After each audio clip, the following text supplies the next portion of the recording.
This is me, Leslie G, and you're watching Access Pay. At ngayon mga ka-success, bubuksan namin tong savings namin na 20 peso coins. Opo, hindi pa po siya puno pero kailangan po namin ng pera ngayon kaya bubuksan namin ito. Sinimulan ko po maghulog dito mga ka-success noong January 21, 2024. Bali kaka 1 month lang talaga niyan noong February 21. Itong savings na ito mga ka-success, nakalaan po talaga siya sana para sa aming renewal sa business permits at ibang personal goals po namin. Pero may times talaga mga ka-success na kailangan talaga natin ng pera. Ang kagandahan lang sa ngayon mga ka-success ay hindi na tayo nagkukumahog pa maghanap kung saan tayo makakautan dahil meron na tayong savings na papukukunan. Ang ginawa ko po dito mga ka-success ay every time na may magbayad sa amin ng 20 peso coins, nilalagay ko po agad dito sa plastic bottle. Kayo din ba mga ka-success, dyan sa tindahan ninyo, nakapag-try na din ba kayo ng ganitong savings? Magkano naman po ba ang naipon ninyo?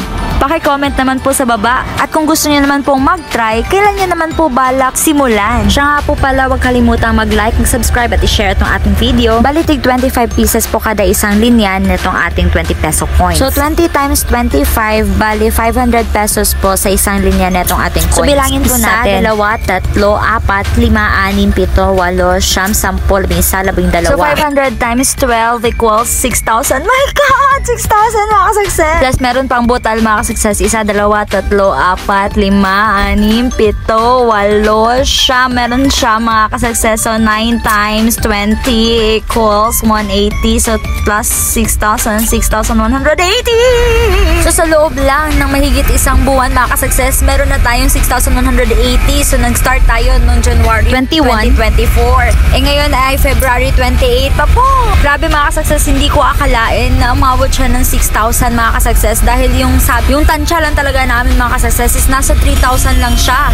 Kaya ano pang hinihintay ninyo? Simulan nyo na din mag-ipon para may mapagkukunan tayo or mahuhugot tayo na pera kung kailangan natin. Sobrang laking tulong na din po ito kapag meron tayong mga goals at ating mga projects.